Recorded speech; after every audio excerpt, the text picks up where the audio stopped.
मास्ले magic and muscles episode number 8 के साथ आ चुके हैं, जो कि बहुत ज़्यादा ही तड़कता भड़कता होने वाला है। तो बिना टाइम वेस्ट करते हुए स्टार्ट करते हैं।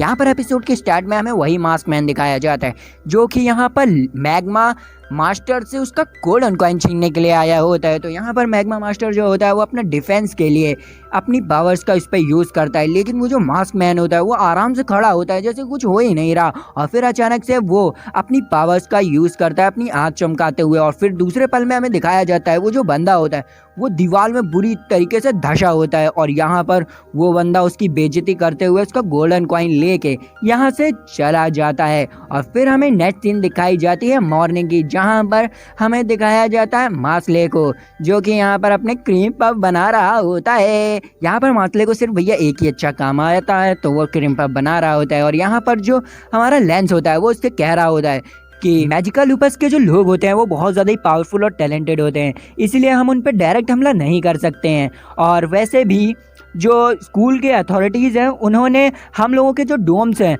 उनकी लोकेशंस को हाइड करके रखा हुआ है, इसीलिए हम लोगों को खुद से उनकी डूम्स की लोकेशन को ढूंढना पड़ेगा और उनके कॉइन्स को भी छीनना पड़ेगा। और हमें यहाँ पर देखने को मिलता है कि जो हमारा मार्शल होता है वो इन सब बातों पे ध्यान ही नहीं दे रहा होता है कि भाई ये क्या बकवास कर रहा है, वो अपना क्रीम पफ बना रहा होता है। फिर यहाँ पर जो लेंस होता है वो मार्शल को एक कोड देता है और कहता है हम लोगों को वैसे यहाँ आए हुए 1 महीने से भी ज़्यादा हो चुके हैं और हमने कुछ कर भी नहीं पाया, इसीलिए ये कोट पहन लो। और फिर यहाँ पर मार्शल उस कोट को पहनता है, तो उसके पीछे उसके जो एल्डर डूम का लोगो छपा होता है, जो कि उसे रिप्रेजेंट करता है कि आप कौन से डूम के हैं। और उसी समय इन लोगों के बीच में यही बातें चल रही होती हैं कि वहां पर लेमन आ जाती है और हड़बड़ाते हुए कहने लगती है इधर जल्दी चलो मुसीबत हो गई, टॉम को कुछ हो गया है। कि अरे रुक जाओ, यहाँ पर कुछ बात चल रही है। जिस पे यहाँ पर लेमन कहती है कि नहीं जल्दी चलो मेरे साथ, टॉम को कुछ हो चुका है। फिर यहाँ पर हमें नेक्स्ट सीन इन्फर्मरी की दिखाई जाती है, जहाँ पर वो लोग टॉम के पास होते हैं। तो यहाँ पर लेमन उसे देख के कहती है कि क्या हो गया तुम्हें, तुम्हारी हालत बहुत ज़्यादा ही खराब दिख रही है। जिसमें वो कहता है कि हाँ मुझे खुद नहीं मालूम मेरे साथ क्या हुआ, मैं कल तक का ठीक था, लेकिन जैसे ही मेरी आंखें खुली और मैं यहाँ था, बस मुझे इतना ही याद है कि मैं रात को जब मैं सो रहा था तब मुझे अचानक से एक अजीब सा सपना आया, जिसमें मैं एक पूरी अंधेरी जगह हूँ और एक बॉक्स में हूँ। वैसे तो मैं होश में था, लेकिन वहाँ पर मैं घंटों तक फंसा रहा। मैं बोलने की कोशिश कर रहा था लेकिन मैं बोल ही नहीं पा रहा था, पता नहीं मेरे साथ क्या हो रहा था। जिस पे यहाँ पर जो लेमन होती है वो कहती है कि क्या तुम फिजिकली ठीक हो। जिस पे वो कहता है कि हाँ मुझे ऐसा लग रहा है कि मैं फिजिकली ठीक हूँ, लेकिन मैं अपनी पावर को महसूस कर रहा हूँ, मैं अपनी मैजिकल पावर्स को महसूस कर रहा हूँ, लेकिन यूज़ नहीं कर पा रहा हूँ। ऐसा लग रहा है मेरी टेम्परेरी किसी ने मैजिकल पावर्स को अब्जॉर्ब कर लिया है। ऐसे यहाँ पर बहुत सारे लोग के साथ हुआ है। देखो पूरी फार्मेसी भरी पड़ी है पेशेंट्स में। तो यहाँ पर जिससे घबरा के यहाँ पर जो लेमन होते हैं वो यहाँ पर मार्शल को एक क्रीम पफ जैसी डॉल दे देती है गुड लक के लिए।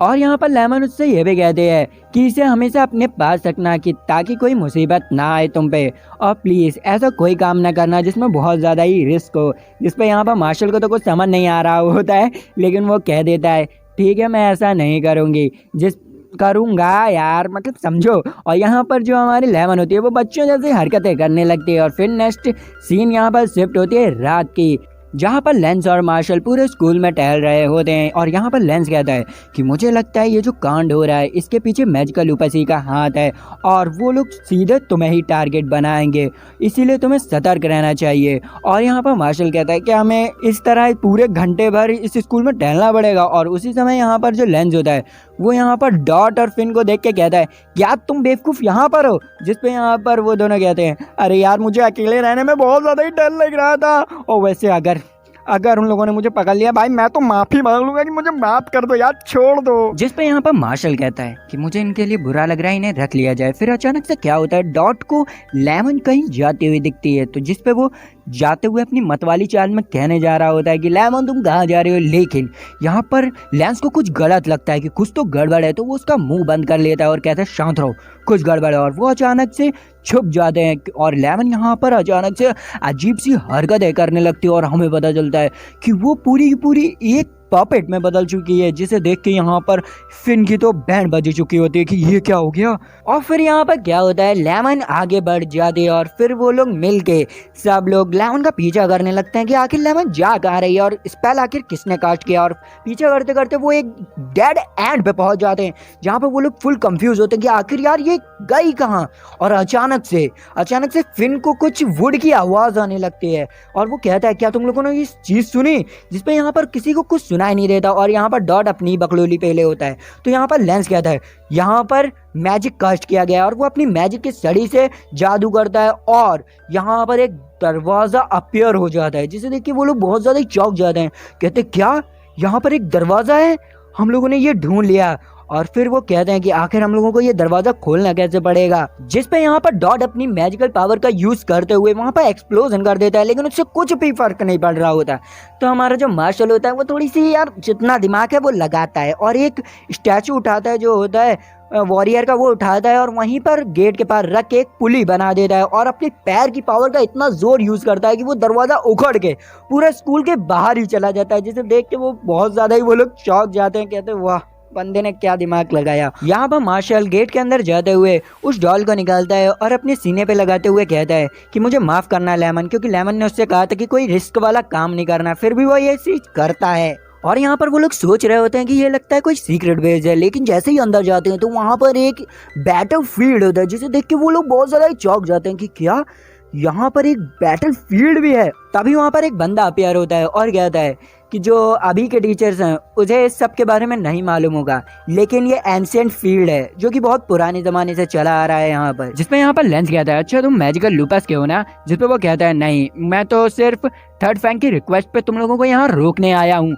और फिर वो कहता है चलो बैट लगाओ, अगर तुम्हें आगे जाना है तो अपने कॉइन की बैट लगाओ, लेकिन फिर भी मैं तुम्हें आगे नहीं जाने दूंगा। तो यहाँ पर जो फिन होता है वो आगे जा रहा होता है उससे बैटल करने के लिए, लेकिन यहाँ पर डॉट उसे रोकता है, कहता है मैं जा रहा हूँ। यहाँ पर डॉट कहता है कि वैसे भी मुझे गुड लुकिंग लोग बिल्कुल नहीं पसंद, इसलिए मैं इसे मार दूंगा। और यहाँ पर मार्शल लोग उसे गुड लक कह देते हैं। और फिर यहाँ पर जो डॉट होता है वो उस लड़के से पूछता है क्या तुम्हारे पास कोई फैन क्लब है, जिसपे वो लड़का कहता है हाँ मेरे पास है। तो क्या तुम कहीं मेरे खूबसूरती पे जल तो नहीं रहे, जिसपे वो खिसियाते हुए कहता है हाँ मैं जल रहा हूँ, क्या करोगे तुम।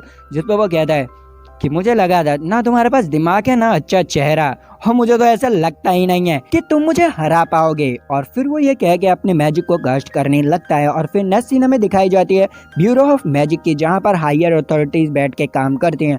और यहाँ पर जो ब्यूरो के हेड होते हैं उन्होंने हेडमास्टर को बुलाया होता है और बताते हैं डेथ रो के 6 खतरनाक मेंबर्स ने कल जेल को एस्केप कर लिया है और उन्होंने कुछ गार्ड्स को भी मार दिया। और हमें पता चला है कि उन्हें एस्केप कराने का पूरा हाथ इनोसेंट जीरो का था, जिस नाम को सुन के यहाँ पर जो हेडमास्टर होते हैं बहुत ज्यादा ही डर जाते हैं। फिर यहाँ पर वापस से सीन शिफ्ट होता है उस बंदे पे और डॉट पे, जहाँ पर डॉट ने अपना एक्सप्लोजन की पावर का यूज करके उस पर हमला कर दिया होता है और उसने अपनी वाइन विप का यूज करके डॉट पे हमला किया होता है, लेकिन डॉट यहाँ पर अपना डॉज कर लेता है। यहाँ पर वो बंदा कहता है डॉट से तुम वही हो ना जिसने सिल्वा को हराया था। तो यहाँ पर डॉट मन में सोच रहा होता है कि यार सिल्वा को तो मैंने नहीं हराया था, उसने तो मेरी हालत बहुत ज्यादा पस्त कर दी थी, उसे तो यार मार्शल ने हराया था। और फिर वहाँ पर वो बंदा कहने लगता है एक बात बता दूं, सिल्वा से मैं बहुत ज्यादा ही ताकतवर हूँ, वो तो कुछ डिजर्व भी नहीं करता, वो तो बहुत ज्यादा कमजोर है। जिसपे यहाँ पर डॉट कहता है कि चाहे तुम कितने भी ताकतवर हो लेकिन मैं जीतूंगा तो मैं ही। जिसपे यहाँ पर वो बंदा कहता है आखिर तुम जीतोगे कैसे। फिर यहाँ पर डॉट अपनी एक्सप्लोसिव पावर यूज करते हुए उसके आजू बाजू बहुत सारे एक्सप्लोजन ट्रैप्स लगा देता है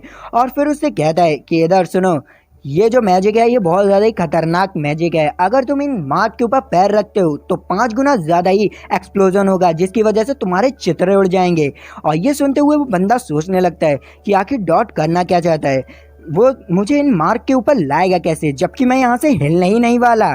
तो क्या ये मार्क अपनी पोजीशन चेंज करते हैं, चलो कोई बात नहीं। और फिर यही कहते हुए वो जहाँ पर वो अपनी रोज विप का यूज करते हुए डॉट को अपनी चंगुल में फंसा लेता है और जिसकी वजह से उसकी जो छड़ी होती है वो भी गिर जाती है। और फिर वो जो बंदा होता है वो यहाँ पर डॉट का मजाक उड़ाने लगता है और कहता है अब तुम मेरे अगले बार से कैसे बचोगे, अब तो तुम्हारे पास छड़ी भी नहीं है। और फिर वो अपनी पावर का यूज करते हुए डॉट को जमीन की ओर बहुत जोर की फेंकने वाला होता है, जिसपे यहाँ पर डॉट कहता है मैंने कब कहा कि मैं तुम्हें उन मार्क के ऊपर खड़ा करने वाला हूँ। फिर अचानक से क्या होता है, एक एक्सप्लोजन हो जाता है, उन मार्क में से एक मार्क जो होता है वो ब्लास्ट हो जाता है, जिसकी वजह से वो जो अपोनेंट होता है वो पूरा हक्का बक्का रह जाता है कि आखिर भाई ये हुआ क्या। और यहाँ पर डॉट बताता है कि ये वैसे एक तरह से एक टाइम बॉम्ब था, मुझे नहीं पता था कि ये सब तुम्हारे मुंह पे ही फटने वाले हैं। और ये कह के वो सारे एक्सप्लोजिव को एक्टिवेट कर देता है जो कि बहुत बुरी तरह से फट जाते हैं। और यहाँ पर डॉट कहने लगता है किसी को भी अपने फेस से मत जज किया करो। और ये कह के वो शो ऑफ मारने लगता है। और फिर हमें देखने को मिलता है वो जो बंदा होता है वो आराम से बैठा हुआ होता है। और यहाँ पर जो मार्शल की टीम होती है वो अलग अलग जगह जाके धंसने लग जाती है अंदर। और यहाँ पर मार्शल भी पूरा ज़मीन के अंदर घुस जाता है। और यहाँ पर फिन डरते हुए डॉट को पकड़ लेता है और उसके साथ भी धंस जाता है। और यहाँ पर वो दोनों लोग अलग अलग जगह चले जाते हैं। यहाँ पर जो लेंस होता है वो एक जगह पहुँच जाता है और वो समझ जाता है कि मैजिकल लूपस का प्लान क्या है। उनका प्लान होता है कि हम सब लोगों को अलग अलग करके उनसे बैटल करना। और फिर यहाँ पर जो लेंस होता है उसके पीछे एक ईवल एनर्जी सी महसूस होने लगती है। और वहाँ पर एक बंदा आ जाता है चश्मे वाला और वो कहता है कि अरे तुम आए हो, मुझे तो मार्शल में ज़्यादा इंटरेस्ट था। फिर यहाँ पर वो बताता है मैं हूँ थर्ड फैंग वेड और मैं तुम्हें एक बात बता दूं, अगर तुम कमज़ोर हो तो मैं तुम्हें बिल्कुल एक्सेप्ट नहीं करूंगा। और फिर नेक्स्ट सीन हमें दिखाई जाती है फिन और डर्ट की। वो लोग भी नीचे आ जाते हैं और यहाँ पर जो फिन होता है वो यहाँ पर दो मैजिकल लूपस के लोगों को देख के बहुत ज़्यादा ही डर जाता है।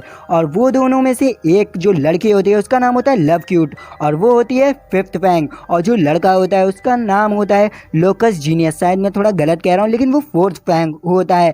और जिसे देख के यहाँ जो फिन होता है वो बहुत ज़्यादा ही डर जाता है और कहता है ये दोनों ही यार डबल लाइनर है, मेरा क्या होगा यार, मैं तो मर जाऊँगा। जिस पे यहाँ पर जो डॉट होता है वो कहता है हम बिना लड़े ही हार नहीं मान सकते, हम इतने ज़्यादा कमज़ोर नहीं हैं, मैं इस कहानी का मेन कैरेक्टर हूँ, मैं इन्हें अपनी ताकत दिखाऊंगा। जिस पे यहाँ पर जो लव क्यूट होती है वो कहती है अच्छा ठीक है तुम अपनी पावर्स दिखाओ मुझे। और फिर हमें दिखाया जाता है यहाँ पर मार्शल भी अपनी जगह पहुँच चुका होता है और वो देखता है कि हर जगह अंधेरा ही अंधेरा है। और अचानक से फिर हर जगह लाइट आ जाती है और सामने हमें वही मास्क मैन दिखता है जो कि और यहाँ पर वो कहता है कि मैं हूँ सेकंड फैंग एबिस रेजर। और वो उससे कहता है कि मुझे एक बात बताओ, मेरी जब तुम्हारे साथ पहली फाइट हुई थी तो मैं तुम्हारा स्पीड देख के ही बहुत ज़्यादा ही तुम पे इम्प्रेस हो गया था और मुझे ये भी पता है कि तुम मैजिक यूज़ नहीं कर सकते। जिस पे यहाँ पर मार्शल डर के कहता है कि नहीं नहीं ऐसे किसने कहा तुमसे, मैं मैजिक यूज़ कर सकता हूँ। जिस पर वो कहता है कि घबराओ मत, मैं भी तुम्हारे ही तरह हूँ, मैं भी मैजिक का यूज़ नहीं कर सकता। और वो यहाँ पर अपनी एक तलवार निकाल लेता है और तान देता है मार्शल की ओर और कहता है तो ठीक है अब देखते हैं कि किसके अंदर कितना दम। और मैजिक यहाँ पर हमारा जो मार्शल होता है वो भी तैयार हो जाता है फाइट के लिए और यहीं पर यह एपिसोड भी खत्म हो जाता है। तो भाई लोग अगर सब्सक्राइब नहीं किया तो सब्सक्राइब कर लेना, घंटा दबा लेना और यार बताना कि कैसी लगी वीडियो। तो मिलते हैं नेक्स्ट वीडियो में, बाय गाइस।